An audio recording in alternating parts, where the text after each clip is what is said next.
Allora, sono le 8:05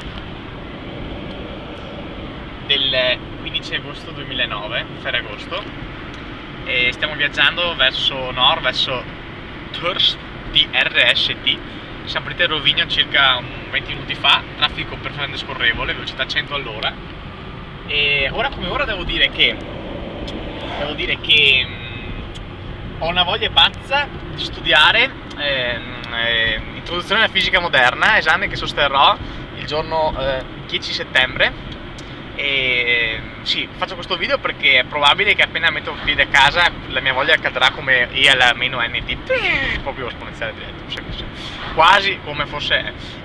Però insomma adesso devo dire che questa vacanza mi ha caricato e sono contento e sicuramente andrà bene, insomma avrò voglia di studiare giorno e notte, soprattutto sera quando mi chiuderò in casa, perché anche se Brusti l'ha fatto in 4 giorni quell'esame, io voglio metterci un mese, impegnarmi bene e fare l'esame bene come si fa sempre, insomma. Che coglione. Thirst! Oh. Non lo vedo. Eccola. Ah no, c'è su Trieste, incredibile. Ma Incredibile, però pare. Oh, buono, dai. Fine.